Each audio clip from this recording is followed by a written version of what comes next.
Vous savez ce qui me fascine après 20 ans de journalisme?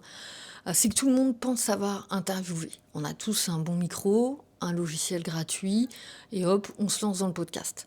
Résultat, 90 des podcasts aujourd'hui ne dépassent pas les 10 épisodes. Alors pourquoi? Parce qu'entre poser des questions et conduire une interview professionnelle qui captive, il y a un monde. Un monde que j'ai appris sur le terrain, en radio, pendant 20 ans, et à la School Radio et à l'ESJ Paris. Aujourd'hui, je vais vous révéler les 5 erreurs que je vois systématiquement chez les entrepreneurs qui se lancent dans le podcast. Et surtout, je vais vous dire comment les éviter pour créer un contenu qui vous positionne vraiment comme un expert dans votre domaine. Je suis Sandrine Gillet, journaliste et créatrice de podcasts. Et si vous voulez enfin comprendre ce qui sépare un podcast amateur d'un podcast pro, eh bien restez jusqu'au bout parce que l'erreur numéro 5 est celle qui coûte le plus cher. Allez, c'est parti. Première erreur, et c'est la plus répandue, je dirais, c'est l'absence d'angle. Vous vous dites, je vais interviewer Martine, elle a créé une boîte, génial, parfait, mais quel aspect de son parcours vous allez choisir de creuser, de mettre en avant? Son pivot stratégique, son échec peut-être qui l'a fait décoller, sa méthode de levée de fonds. Autant de questions à se poser. L'amateur pose des questions. Le journaliste a un angle. Et c'est ça qui fait toute la différence. Alors concrètement, un angle, qu'est-ce que c'est? C'est le prisme que vous allez choisir et sous lequel vous allez raconter cette histoire. Alors concrètement, je vais vous donner un exemple. J'ai interviewé une entrepreneuse qui a levé 2 millions d'euros. L'angle évident, comment lever des fonds. Sauf que 10 000 podcasts ont déjà traité ça. Voilà, c'est pas fou. Donc mon angle à moi, par exemple, ça pourrait être les 3 non, les 3 oppositions, les 3 non qu'elle a reçus et qui ont changé sa stratégie. Là, c'est beaucoup plus spécifique, beaucoup plus mémorable. Vous voyez? Un angle, c'est ça, c'est le prisme vraiment par lequel vous allez travailler le storytelling de la personne, par exemple, s'il s'agit d'un podcast d'interview. Donc, comment trouver votre angle maintenant? Avant chaque interview, posez-vous 3 questions. Qu'est-ce que personne d'autre n'a raconté sur cette personne? Deuxièmement, quel moment précis de son parcours peut inspirer son audience? Et enfin, quelles leçons concrètes mon audience peut-elle appliquer dès demain? Alors, sans angle, c'est clair, vous allez avoir une conversation de café. Avec un angle, vous avez un épisode qui va avoir de la valeur et que l'audience va partager. Et c'est ça, c'est ce qui fait la différence entre quelques écoutes et une multitude d'écoutes. Alors, je ne peux pas donner de chiffres parce que tout dépend aussi du réseau que vous avez tissé avant, mais en tout cas, vous allez toucher du monde de manière exponentielle. Deuxième erreur maintenant, arriver en interview en pensant que ça va se faire naturellement. Il y a plein de gens, hein, ils ont un micro, ils ont un smartphone et ils s'improvisent intervieweurs. Voilà. Mais je dis non, voilà, juste non. C'est pas, si vous avez déjà essayé, peut-être que vous vous en êtes rendu compte, hein, je vous invite à me le dire en commentaire. Mais dites-vous que en interview, pour 30 minutes, à votre avis, combien de temps je passe? Eh bien, il faut compter entre 2 et 3 heures de préparation minimum. Oui, voilà, c'est du travail et c'est vraiment une construction. Alors, voici ma méthode en 4 étapes. D'abord, la recherche du fond. Faut compter 3/4 d'heure, mais après, c'est un peu aléatoire, hein. Je vous donne comme ça des, des- des chronos, mais c'est vraiment arbitraire. Donc, je lis tout ce que la personne a pu publier, des articles, des posts LinkedIn, je peux regarder et écouter des interviews, précédentes. C'est pas forcément ce que je fais en premier. J'aime mieux lire, mais bon, après ça appartient à chacun. Je note les sujets qui ont déjà été traités pour, ne pas les redemander. Je vais essayer de trouver l'angle vraiment qui va révéler quelque chose de particulier. Je repère les angles morts, donc ce dont personne n'a parlé. Ensuite, je crée une fiche invitée. Donc ça va me prendre environ une trentaine de minutes. Je vais, faire une fiche avec un parcours, avec des dates clés. 3 moments, 2-3 moments charnières peut-être à creuser dans le parcours, de la personne et puis peut-être si c'est pertinent, un sujet sensible ou une controverse qu'il y a pu y avoir, voilà, sur le chemin de la personne. Troisièmement, je crée le conducteur d'interview, indispensable. Donc ça, compter 1 heure, c'est au minimum 15 questions, 10-15 questions maximum, pardon, mais des questions vraiment fouillées, travaillées, donc en regard de ce qu'on a préparé avant. Chaque question doit avoir un objectif clair, faire raconter, réfléchir ou révéler quelque chose de l'histoire de la personne. Et puis, j'anticipe, possiblement des relances aussi, parce que souvent c'est vraiment en relançant qu'on arrive à avoir des choses. Et puis j'ai une question signature. Compter une quinzaine de minutes, c'est ma question, celle que personne ne pose, celle qui va créer le moment fort de l'épisode. Ça prend un petit peu de temps parfois à la trouver. Alors pour vous donner une idée d'exemple, c'est si vous pouviez envoyer un message à vous-même, si vous pouviez vous envoyer un message la veille de lancer votre entreprise, votre boîte, qu'est-ce que vous vous diriez? Donc avec cette préparation, vous n'êtes plus en train de chercher vos mots, vous êtes en contrôle, vous dirigez la conversation.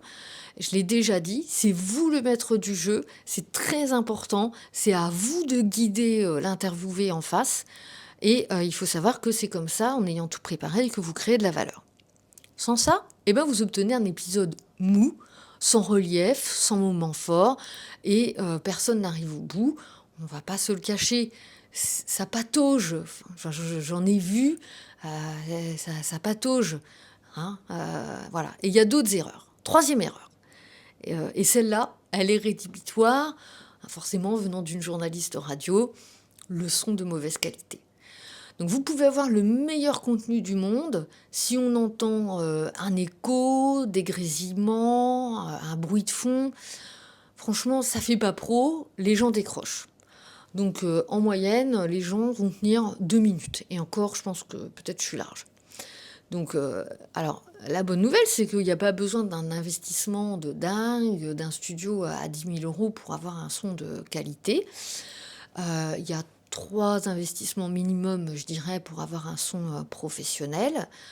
Donc, vous imaginez bien qu'il vous faut à minima un micro, un bon micro. Donc là, vous pouvez partir sur diverses choses. Donc, vous pouvez partir sur un micro USB décent. Ça va être, par exemple, le Rode PodMic USB ou encore le Shure MV7. C'est pas les mêmes budgets. En tout cas, vous oubliez le micro de votre smartphone ou de votre ordinateur. Vous oubliez également les écouteurs Apple. Ça ne passe pas. Voilà, micro. J'ai aussi ce micro mobile. Alors aujourd'hui, je le tiens parce que je teste un truc. Voilà, c'est le Wireless Go 2. J'ai un petit récepteur et voilà, hein, ça permet d'enregistrer en mouvement aussi. Enfin voilà, j'ai déjà parlé de carte son, etc. Si vous avez besoin de compléments d'information, n'hésitez pas encore une fois à me poser vos questions, commentaires, j'y répondrai. Un musicien travaille avec un retour son. Un présentateur radio travaille avec un retour son. À la télé, on travaille avec un retour son. Un chanteur travaille. Personne ne travaille sans retour son, quoi, quand on est professionnel. C'est vraiment un réflexe à acquérir. Donc n'hésitez pas vraiment à investir dans un casque. Il y a des marques aussi qui font des casques pas trop chers, qui sont pas forcément des casques complètement fermés, mais il y a des marques un peu moins chères, à moindre coût, qui sont qui sont correctes. Je pense à Prodip. Sinon, le top, enfin, je vais quand même vous montrer, enfin, mon casque, moi j'aime particulièrement. Il y a énormément de professionnels qui s'en servent. Heu, voilà, donc personnellement, c'est, ce casque-là, de la marque, Beyer Dynamic que j'utilise en 80 ohms, hein. Mais vous n'êtes pas obligé non plus d'investir aussi cher. Voilà. Alors ensuite, on parle studio, donc on peut penser traitement acoustique. Donc vous n'avez pas besoin de mousse sur tous les murs, mais vous pouvez enregistrer dans une pièce meublée déjà, avec peut-être des textiles, des rideaux, canapés, tapis qui absorbent les sons, hein. Ça peut aller jusqu'à 70% de la réverbération. Donc ça vous permettra d'avoir un son qualitatif à moindre frais. Pour 30 euros, vous pouvez aussi acheter un panneau acoustique à placer derrière vous. Donc, à voir, hein, ça dépend de votre setup. Alors, le piège à éviter, c'est d'enregistrer sur Zoom sans réglage. Si vous interviewez quelqu'un à distance, utilisez des outils comme Riverside FM, c'est vraiment top, qui enregistre chaque piste localement en haute qualité. Heu, voilà, vous pouvez, sans risque prendre, cette application et surtout, beh, tester, hein, enregistrer 5 minutes, réécouter avec votre casque. Voilà, si vous entendez un truc bizarre, ça veut dire que tout le monde va l'entendre, donc ça va pas le faire. Dites-vous que le son, c'est le respect de votre audience. Un mauvais son dit, «J'ai pas fait d'effort», heu concrètement, ça le message qu'on envoie, c'est, «Je m'en fous des autres» et ça, c'est pas possible. Donc voilà, c'est vraiment ça pardonne pas, donc faites un son qualitatif, c'est super important. Quatrième erreur, oubliez que vous ne faites pas un interrogatoire. Vous racontez une histoire dans un podcast. Trop de podcasts d'entrepreneurs ressemblent à ces questions un petit peu, lambda, ces questions un petit peu bateau. Parlez-nous de votre parcours, comment vous vous êtes lancé, quels sont vos conseils? Voilà, alors déjà avec l'angle, on l'a dit, on va trouver des questions, quand même plus élaborées, mais dites-vous bien que ça, c'est quand même assez prévisible, ça manque de relief et franchement, c'est plutôt ennuyeux. Le storytelling, qu'est-ce que c'est? Eh bien, c'est de transformer des faits, des éléments de vie, du factuel en récit. Donc voici, une structure, hein, une idée, en tout cas un exemple de structure que vous pouvez, utiliser pour, vos épisodes. Alors ce qui est important, c'est ce qu'on appelle, le hook, donc les 2 premières minutes, mais ça dépend où vous diffusez, hein. Sur, les réseaux sociaux pour un short, c'est les 3 premières secondes, mais parce qu'on parlera aussi de la diffusion. En tout cas, commencez par le moment fort, le moment le plus intense. Ça peut être l'échec, la révélation, ce qui a fait, le point de bascule. Voilà, pas commencer par, «Bonjour, je m'appelle Martine, je suis, coach, sportive». Non, hein. Plutôt dites quelque chose comme: «Il y a 3 ans, Julie a perdu 50 000 € en 6 mois. Aujourd'hui, elle a une boîte à 2 millions de CA. Voici comment elle a tout inversé». Là, tout de suite, vous accrochez, votre auditorat. Ne racontez pas de façon, linéaire. On n'est pas obligé de suivre la chronologie. Alternez des moments forts et des moments de doute. Ça va créer du suspense. Vous voyez? Ça va créer, ça va susciter un intérêt. On va se dire: «Ah, c'est quoi le pas d'après?» Et ensuite, ce qui est important aussi, c'est le moment de vérité de votre, invité. Le pivot, le déclencheur, la décision difficile, la leçon brutale, voilà. Et là, à ce moment-là, c'est ce moment-là que vous allez creuser, demander des détails et faites ressortir l'émotion. Ça, c'est important parce que c'est aussi par le biais de l'émotion qu'on va être capable, de transmettre, que l'on va communiquer, à son auditorat. Ensuite, eh bien, il y a, qu'est-ce que cette histoire nous apprend? Quelle, leçon, votre audience peut appliquer? Quelle est la valeur, du contenu, que je partage? Donc mon conseil de journaliste aujourd'hui, ne vous contentez jamais de la première réponse. relancer votre interlocuteur. C'est souvent en relançant et en creusant qu'on arrive à avoir les meilleures réponses. Vous relancez en disant, c'est-à-dire, concrètement, ça veut dire quoi? Qu'est-ce que vous avez ressenti à ce moment-là? Dites-nous en plus comment ça s'est passé. C'est dans les relances vraiment que naît le storytelling et pas dans les questions toutes faites. Donc là aussi, c'est quelque chose, là encore, qu'il faut préparer. Parce qu'un bon podcast en soi, c'est pas à proprement parler une interview. Dites-vous que vous allez offrir un voyage émotionnel. Un récit, c'est ça. C'est vous embarquer les gens dans l'histoire de votre interlocuteur et il va falloir y mêler de l'émotion. Voilà, donc on peut appeler ça comme ça, un voyage émotionnel. En tout cas, un récit de vie en n'omettant pas les émotions. Je ne sais pas comment le dire. Et on arrive en tout cas à la 5e erreur, que je le sais, vous attendez depuis le début de cet enregistrement. Eh bien, celle qui me fait le plus mal, je dois dire, passer 10 heures à créer un épisode et le publier en se disant voilà, c'est fait. Parce que non, c'est là que le travail commence. Il va falloir faire de la communication autour de votre podcast. Un épisode de podcast, c'est des contenus différents. Vous pouvez les réutiliser et les décliner sur différentes plateformes et de différentes manières. Donc, pour les réseaux sociaux, par exemple Instagram ou LinkedIn, vous pouvez faire un audiogramme avec la phrase choc de l'invité. Vous pouvez également avoir quelques citations extraites de l'épisode que vous allez mettre comment dire, avec Canva sous forme de graphisme. 3 citations que vous allez pouvoir extirper. Vous allez pouvoir faire un tri avec 5 leçons clés, des vidéos courtes, réelles, short sur TikTok par exemple, avec les meilleurs extraits de 60 secondes. Vous allez pouvoir faire un carrousel LinkedIn par exemple, avec les insights principaux. Vous allez aussi, pour votre stratégie de contenu, si vous avez un blog, faire un article à partir de l'interview sous forme écrite. Vous allez aussi peut-être pouvoir créer une newsletter avec les coulisses de l'interview, faire un témoignage vidéo de l'invité sur votre site, c'est de la preuve sociale. Voilà, pour votre visibilité, vous pouvez également penser à taguer vos invités ou votre invité dans vos posts. Comme ça, elle pourra vous repartager ou il pourra vous repartager.